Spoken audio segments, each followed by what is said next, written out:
नमस्कार दोस्तों, मैं हूं दिनेश केवरा। स्वागत है 4 पीएम और न्यूज टाइम के मंच पर। गुजरात का चुनाव, गुजरात का गरबा और डांडिया प्रारंभ होने को है।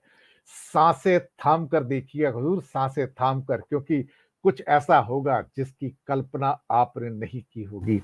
गुजरात का चुनाव अपने आप में वाटरलू साबित हो सकता है बड़े साहब के लिए। इसलिए पिछले 1 महीने के अंदर हर चौथे दिन गुजरात के अंदर नजर आते हैं और कहीं ना कहीं कोई कोना नहीं छोड़ा। हर जगह जाके अलग-अलग किस्म की बातें कर रहे हैं। ना जाने कौन-कौन सी कस्में खा रहे हैं और शायद ऐसा लग रहा है कि गुजरात के अंदर कुछ ऐसा होने जा रहा है जहां गरबा भी होगा, डांडिया भी होगा और कहीं न कहीं भारतीय जनता पार्टी की साँसें भी फूलती नज़र आ रही हैं। इसका मतलब ये नहीं कि भारतीय जनता पार्टी चुनाव से बाहर है, वो बड़ी खिलाड़ी है। नरेंद्र मोदी बड़े खिलाड़ी हैं। उसको गुजरात में कहते हैं बड़ा प्रधान, जी हाँ, बड़ा प्रधान कहते हैं और महाराष्ट्र में प्रधानमंत्री को कहते हैं पंत प्रधान। तो पंत प्रधान हो या बड़ा प्रधान हो, दोनों यानी कि एक ही हैं, नरेंद्र मोदी। नरेंद्र मोदी परमानेंट अड्डा जमा लिया है गुजरात के अंदर और कोशिश ये है कि गुजरात का गढ़ बचाया जाए, क्योंकि इस बार वहां पर कुछ खामोशियां हैं कांग्रेस की, जो उनको लगातार परेशान कर रही हैं। और उसके बाद कुछ वादे, कुछ इरादे केजरीवाल के, जो शायद कहीं ना कहीं भारतीय जनता पार्टी के जितने भी कार्यकर्ता हैं, जो लोकल नेता हैं, वो ये कहते हैं कि ये कहां से आ गया, इसको भगाओ। बल्कि प्रधानमंत्री यहां तक कहने को मजबूर हो गए, ये गुजरात का अपमान करने के लिए आए हैं, गुजरातियों का अपमान करने के लिए आए हैं, इनको सबक सिखाना जरूरी है। प्रधान सेवक जी, गुजरात हमारा राज्य है। गुजरात के राज्य के ऊपर सिर्फ आपका एकाधिकार नहीं है। लेकिन चलिए दोस्तों, आज का विश्लेषण प्रारंभ करते हैं। रीजन वाइज करेंगे आज, जी हाँ, रीजन वाइज इसलिए सौराष्ट्र यानी कि सौराष्ट्र और कच्छ का एरिया, नॉर्थ गुजरात यानी कि बनासकांठ का एरिया, पालनपुर का एरिया, उसके बाद करेंगे सेंट्रल गुजरात यानी कि अहमदाबाद, बड़ोदरा का एरिया और लास्ट में साउथ गुजरात यानी कि वापी, सूरत और वलसाड का। दोस्तों, सबसे पहले आते हैं epicentre of the Gujarat. जी हां, एपी सेंटर वो है सौराष्ट्र और कच्छ। लगभग 54 सीटें। यही वो क्षेत्र है जिसका कनेक्शन सूरत से बहुत नजदीक है, जो कि साउथ गुजरात है। आप कहेंगे कहां सौराष्ट्र और कहां नीचे जाके साउथ, क्योंकि दरअसल जितनी सौराष्ट्र की जो रिचनेस है वो साउथ गुजरात यानी कि सूरत से निकल कर आती है। वहीं पर उनके बड़े बड़े प्रतिष्ठान हैं। लोग रहने वाले तो सौराष्ट्र के हैं, लेकिन उनका बिजनेस चलता है पूरा का पूरा साउथ गुजरात के अंदर यानी कि सूरत में। इंडस्ट्री डायमंड की हो या टेक्सटाइल की हो या कोई और हो, सूरत और सौराष्ट्र यानी कि राजकोट आपस में गुंदे हुए हैं। और हाँ, कच्छ का एरिया साथ में है, भुज है, कांडला है, मुंद्रा पोर्ट भी है। दोस्तों, ये है एपी सेंटर। ये एपी सेंटर जिसे कहा जाता है कि कांग्रेस का भी गढ़ था 2017 के अंदर, और यहीं पर भारतीय जनता पार्टी ने पिछली बार मात खाई थी। वो तो शुक्र हो कि साउथ गुजरात के अंदर सूरत में करीब करीब सारी की सारी सीटें जो थी वो बीजेपी समेट कर ले गई, जिसकी वजह से उनको 99 सीट्स मिलती हैं 2017 में और वो चुनाव जीत जाते हैं। लेकिन इस बार हालात थोड़े बदले बदले से नजर आते हैं। सौराष्ट्र यानी कि कच्छ का एरिया, राजकोट का एरिया, जामनगर, जूनागढ़ का एरिया, पाटीदार लोगों का एरिया। जी हाँ, इसमें 41 सीटें ऐसी हैं जहां पर जिन पर पाटीदारों का प्रभुत्व है। पाटीदार का मतलब होता है आपके पटेल्स। जी हाँ, बिना पटेल्स के गुजरात कहां पूरा होता है। सरदार पटेल भी तो आते थे। दो प्रमुख उनके खास तौर से वहां पर खड़े हैं। एक कड़वा पाटिल जिसको कहते हैं, पटेल कहते हैं, एक लेवा पटेल कहते हैं। और वहां पर एक कोंडल धाम है, वहां पर लेवा पटेल का नरेश पटेल है, उनके प्रमुख हैं। हालांकि चुनाव नहीं लड़ते, लेकिन लाखों लोगों के ऊपर उनका प्रभुत्व है। और अभी लेवा पटेल के लोगों को प्रधानमंत्री निवास में दिल्ली में बुलाया गया, मीटिंग करवाई गई मांडविया के द्वारा कि शायद ये 5-7 लाख वोट एक मुश्त नरेश पटेल के द्वारा प्रभावित होकर भारतीय जनता पार्टी को वोट दे दे। लेकिन हालात जमीन पर कुछ ऐसे हैं कि मैं कह नहीं सकता। यहीं से आते हैं गोपाल इटालिया, जिसके ऊपर बहुत बड़ा अटैक करने की कोशिश की नरेंद्र मोदी के द्वारा। तो पुराने कोई उनके वीडियो निकाले गए जहां पे वो जब वो स्टूडेंट लीडर थे, उन्होंने मोदी के बारे में कुछ कहा था, उसको एनकैश करने की कोशिश की गई। और हाँ, भगवान कृष्ण की द्वारका भी तो यहीं पर है। वो कहाँ है? वो भी यहीं पर है। जी हाँ, उनका आशीर्वाद भी रहता है। लेकिन कहीं न कहीं जो नर्व सेंटर है, वो राजकोट है यहाँ का। राजकोट से निकलती है सत्ता की चाबी। वो सत्ता की चाबी जो अहमदाबाद में मुख्यमंत्री निवास तक पहुंचती है। और कहीं न कहीं वहां पर जो सौराष्ट्र के बड़े बीजेपी के नेता, जिनको दूध में से मक्खी की तरह निकाल कर बाहर फेंका नरेंद्र मोदी ने, नाम था विजय रूपाणी। जी हाँ, विजय रूपाणी। चूंकि वो पटेल नहीं थे और पूरी कैबिनेट बदली और उनको मजबूर होना पड़ा। एक क्या कहते हैं कि एक नौसिखिया टाइप के व्यक्ति, बिल्कुल नगर निगम के व्यक्ति जिसे क्या कहते हैं, पहली बार एमएलए बनते हैं, भूपेंद्र पटेल उनको बनाया जाता है वहां पर। लेकिन दोस्तों, विजय रूपाणी के जाने का मतलब विजय रूपाणी की नाराजगी और बहुत सारी सीटों के ऊपर जो उनका प्रभुत्व हो सकता था, वो हाथ से जाना। लेकिन 41 सीटें ऐसी हैं यहां पर, करीब 54 सीटों में सौराष्ट्र और कच्छ के अंदर, जहां पर पटेल का प्रभाव है। जी हाँ, पहले चुनाव में हार्दिक पटेल कांग्रेस के साथ थे, इस बार वो बीजेपी में चले गए। लेकिन उसके द्वारा हार्दिक पटेल ने अपनी विश्वसनीयता गंवा दी है और अब उनको कोई वहां पूछता नहीं है, ना बीजेपी में कोई पूछता है, ना कांग्रेस में। और जो उनका सपोर्ट बेस था, वो भी इरोड हुआ है कहीं ना कहीं। दरअसल नरेश पटेल जो कि कोंडल के हैं, किंग मेकर के रूप में जाने जाते हैं, खुद सामने नहीं आते, लेकिन राजा तो वही चुनते हैं साहब। और मोदी जी वहां जाकर ना जाने कितनी सभाएं कर चुके हैं, राजकोट हो, जूनागढ़ हो या बाकी जामनगर हो, हर जगह कोशिश कर रहे हैं। वहां की भाषा बोलते हैं, वहां की कहावतें बोलते हैं और कोशिश करते हैं और धीरे धीरे वहां पर धर्म का मुद्दा लाने का प्रयास करते हैं। सौराष्ट्र से ही आवाजें निकल रही हैं केजरीवाल के खिलाफ। इन्होंने दिल्ली में पटाखे बंद कर दिए। अगर ये गुजरात के ऊपर राज्य करने आ गए तो वे हिंदुओं के द्वारा दिवाली पर पटाखे फोड़ना भी ये बैन कर देंगे। यहां तक हालात हो गए हैं। यानी कि अल्टीमेटली वही हिंदू मुसलमान का वेपन मोदी जी और उनके साथी वापस लेके आएंगे, क्योंकि सौराष्ट्र ही तो वो लैब है, सौराष्ट्र ही तो वो लेबोरेटरी है जहां पर भारतीय जनता पार्टी की सत्ता पनपती है। यही वो जगह है जहां से सत्ता की चाबी निकल रही है। यही वो जगह है जिसको मोदी जी किसी भी हालत में गंवाना नहीं चाहेंगे, क्योंकि गुजरात गया तो आपका सिंहगढ़ और रायगढ़ दोनों चले जाते हैं। इसी बात का डर है मोदी जी को कि कहीं ये हमारे हाथों से ना खिसक जाए। तो सौराष्ट्र के अंदर टक्कर बिल्कुल सीधी है। कहीं ना कहीं यहां पर जो गरबा और डांडिया होगा वो नायाब होगा। लेकिन कांग्रेस यहां पर फिलहाल चुप है, कोई मीटिंग नहीं करती है। जब कोई मीटिंग नहीं करती है तो मोदी जी परेशान होते हैं, विचलित होते हैं। ये बोलते क्यों नहीं हैं? ये कुछ बोलें, ये कुछ स्टेटमेंट दें, ये कुछ रैली करें, मुझे बोलने का मौका मिले। कुछ और नहीं मिला तो मोदी जी विचलित होकर गोपाल इटालिया के ऊपर ही पूरे के पूरे क्या कहते हैं कि चढ़ गए। और क्या करें, कांग्रेस के खिलाफ क्या कहें अल्टीमेटली, क्योंकि कांग्रेस की रैली नहीं, कांग्रेस का स्टेटमेंट नहीं। कांग्रेस वाले गली गली, गांव गांव, घर घर जा रहे हैं, चुपचाप हैं। कोई रैली नहीं है, कोई नेता नहीं है। यही मोदी जी को डर है।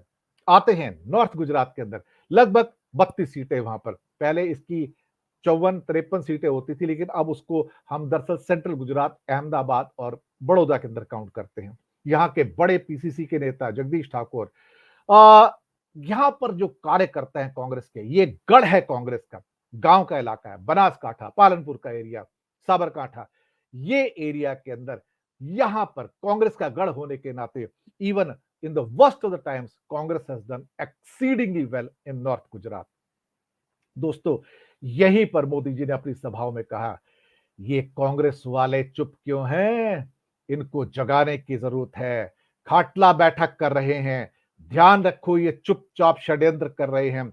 ना जाने क्या चल रहा है। और ऐसा लगता है कि मुझे गालियां देने का, यहां तक कह दिया कि मुझे गालियां देने के लिए किसी और को आउटसोर्स कर दिया उन्होंने। यानी कि कांग्रेस वाले मुझे गालियां भी नहीं दे रहे हैं, क्योंकि वो गाली देंगे तो मोदी जी को गुस्सा आएगा। मोदी जी को गुस्सा आएगा तो स्टेटमेंट देंगे। लेकिन अब गाली भी नहीं आती है, तो करना क्या है अल्टीमेटली? ये सारी की सारी चीजें यही से निकल कर आ रही हैं। यही मोदी जी को जो है कि परेशान कर रहे हैं कि ये बोलते क्यों नहीं हैं, ये चुप क्यों हैं, इन्हें बोलने को कहो। ये षड्यंत्र है ये सारी की सारी चीजें नॉर्थ गुजरात से, जहां पर उनकी ये सीटें हाथ से खिसक सकती हैं। लेकिन मोदी जी अल्टीमेटली फिर जाएंगे, गुजरात का बेटा हूं, मैं ऐसा हूं, मैं वैसा हूं, मुझे कैसे आप हरा सकते हो, और फिर आंसू बहाएंगे। और फिर एक हफ्ता पहले आतंकवाद का सारा नाटक आएगा, मोदी जी को जान को खतरा है, भारत के प्रधानमंत्री को खतरा है। और फिर इसलिए राष्ट्रवाद, पुलवामा, बालाकोट, पाकिस्तान, सब कुछ बीच में आएगा। आखिरी दिनों में ये उनके हथियार होते हैं।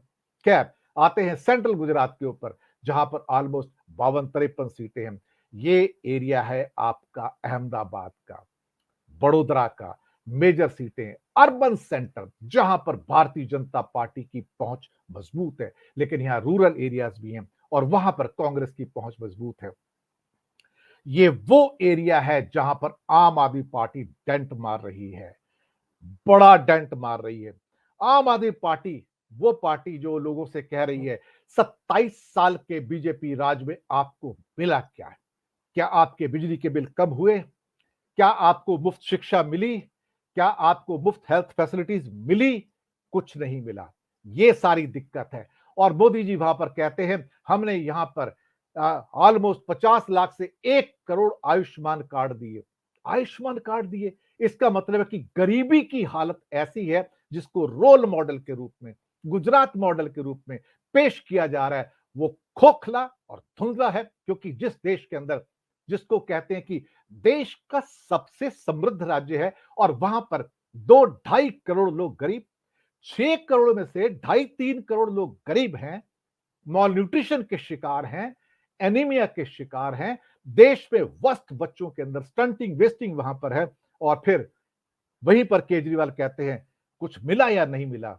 लोग बात करते हैं वहां पर आज की डेट में हमें मिला क्या है, मिला बड़े उद्योगपतियों को है, सब कुछ उनको मिलता है, चमक दमक उनकी है। शिक्षा के पैसे मुझसे लिए जाते हैं, डॉक्टर के पैसे मुझसे लिए जाते हैं, दवाई के पैसे मुझसे लिए जाते हैं। तो किसकी प्रगति की बात कर रहे हो? दरअसल घबराहट यही है। और यहां पर आम आदमी पार्टी के बारे में चर्चाएं हैं, घर घर में चर्चा है।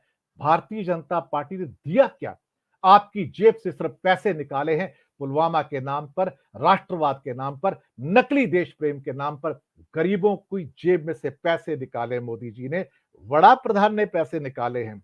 यहीं पर आंदोलन है, पुलिस के आंदोलन हो, स्टेट गवर्नमेंट के एम्प्लॉयज के आंदोलन हो, एसटी की बस सर्विसेज के आंदोलन हो, बाकी एम्प्लॉयज के आंदोलन हो। और यहां पर केजरीवाल कहते हैं कि मैं आपको दूंगा और ओल्ड पेंशन स्कीम भी दूंगा। अब इसका जवाब बिल्कुल भी मोदी जी के पास नहीं है, क्योंकि मोदी जी किसी को देने में कुछ यकीन नहीं करते, लेने में यकीन करते हैं। अगर आपकी पॉकेट में कुछ पड़ा है तो भारतीय जनता पार्टी की सरकार उसको आपकी जेब में से निकाल लेगी। It will not give back anything to you. यही उनकी घबराहट है। और ये अर्बन सेंटर में, यहां पर जिस राम राज्य की बात करते हैं, समृद्धि की बात करते हैं, वहां 1.5 करोड़ आयुष्मान कार्ड है, लोगों के पास इलाज के पैसे नहीं है। ये गुजरात मॉडल का खोखलापन है जो आपके सामने आता है, क्योंकि वहां लोगों के पास ना हेल्थ है, ना एजुकेशन है, ना बाकी फैसिलिटीज हैं। हर चीज के पैसे देने पड़ते हैं। लेकिन स्वाभिमान और राष्ट्रवाद के नाम पर भारतीय जनता पार्टी को वोट दीजिएगा, वो कहते हैं, क्योंकि हम आपको सम्मान देते हैं, लेकिन आपकी जेब से पैसे निकाल के आपको गरीब करते हैं। फिर आते हैं लास्ट में साउथ गुजरात, सूरत, वापी, वलसाड़, जहां की म्युनिसिपल कॉर्पोरेशन में डेंट मारा सारा का सारा केजरीवाल ने। और वहीं से नारे निकलते थे कि कमल का फूल हमारी भूल, आपको याद होगा जीएसटी जब लागू किया गया था। और वहां से आते हैं डिफेक्टो बैकडोर के चीफ मिनिस्टर गुजरात के सीआर पाटिल साहब। और ये उनके लिए अब एक स्वाभिमान का विषय है कि सूरत को आम आदमी पार्टी से कैसे बचाया जाए। यहीं पर असली गरबा डांडिया होने जा रहा है। यहीं पर जो 30-40-35 सीटें हैं, यहीं पर डेंट आम आदमी पार्टी सबसे ज्यादा मारने जा रही है। वो भी कांग्रेस, अपना कांग्रेस को तो लगेगा, बीजेपी को भी लगने जा रहा है, क्योंकि सौराष्ट्र का कनेक्शन है ना सूरत से, तो असर सीधा वहां भी होता है। अंडर करंट बहुत मजबूत है यहाँ पर। भारतीय जनता पार्टी यहां विचलित है, क्योंकि अब लोग बात करते हैं हमें कुछ मिला या नहीं मिला।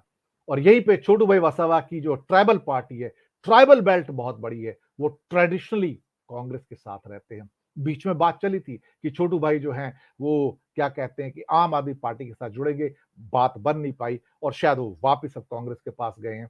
लेकिन इस बार का चुनाव है दिलचस्प। इस बार के चुनाव में स्वाभिमान की बात होगी। इस बार के चुनाव में मोदी जी अब यहां तक पहुंच गए हैं कि ये लोग आ रहे हैं, बाहर के लोग हैं, ये गुजरात को गाली देते हैं, गुजरातियों को गाली देते हैं। लगता है कि प्रधानमंत्री को डर लगना शुरू हो गया है। वैसे भी प्रधानमंत्री की उम्र और 2 साल में मार्गदर्शक मंडल में जाने वाली हो रही है। प्रधानमंत्री जी विदाई लीजिए, किसी दूसरों के लिए भी थोड़ी बहुत सीटें छोड़ दिया कीजिए। ऐसा ना हो कि सब कुछ आप ही समेटते हैं। आपके हालात तो ऐसे हैं प्रधान सेवक जी कि वो राम तेरी गंगा मैली का गाना था कि अपना मुझको देखोगे जहां तक मुझको पाओगे वहां तक, रास्तों से कारवां तक, इस जमी से आसमां तक, मैं ही मैं हूं, मैं ही मैं हूं, मैं ही मैं हूं। क्योंकि तस्वीरें आपकी, फोटोग्राफ आपके, अखबारें आपकी, मीडिया आपका, टेलीविजन आपका, कोई जगह ऐसी नहीं हिंदुस्तान के कोने कोने में जहां आपकी फोटोएं ना लगी हों। और आपको तो फोटोग्राफी का ऑब्सेशन है, अपने आप से बड़ा प्रेम है। कभी दूसरों की भी सोच के देखिएगा हुजूर, इतना प्रेम मत कीजिए कि बाद में लोग कैसे ट्रीट करते हैं आपको मालूम नहीं। जब आप सत्ता से उतरते हैं और सत्ता का मोह जब समाप्त होता है, तो फिर यही जनता है जो आपको टाटा बाय बाय करने भी नहीं आती। सूर्य डूबता है तो लोग जाते हैं, सिंगदाना खाते हैं, मूंगफली खाते हैं और सूर्य को टाटा बाय बाय कह के सनसेट पॉइंट से वापस आते हैं। आपका सनसेट पॉइंट भी बहुत ज्यादा दूर नहीं है। मार्गदर्शक मंडल में 2 साल बाकी हैं। 2 साल राज कीजिएगा, तैयारी आप कीजिएगा। रूल आपने बनाया था दूसरों के लिए, जो रूल दूसरों के लिए बनाते हैं खुद भी फॉलो करते हैं। सिद्धांत यही कहता है। दोस्तों, गुजरात का डांडिया प्रारंभ होने को है, गरबा प्रारंभ होने को है और ये बस सांसें थाम कर देखिएगा, कुछ होने जा रहा है, बड़ा होने जा रहा है, इसी गुजरात में होने जा रहा है। बहुत बहुत शुक्रिया आप सबका हमारे साथ रहने के लिए। दीपावली की एक बार फिर से आप सबको मंगल कामनाएं। भाई दूज का त्योहार है, ये मंगलमय हो, आप सबके प्रेम और सौहार्द को आगे बढ़ाए। हम सब की ओर से आपको इन त्योहारों के मौसम की बहुत बहुत शुभकामनाएं देते हैं और आपसे गुजारिश करते हैं कि 4 PM न्यूज टाइम दिनेश के वोरा को मंच को सब्सक्राइब जरूर कीजिएगा। आपका प्यार, आपकी मोहब्बत, आपका सहयोग हमें चाहिए। बहुत बहुत धन्यवाद आप सबका।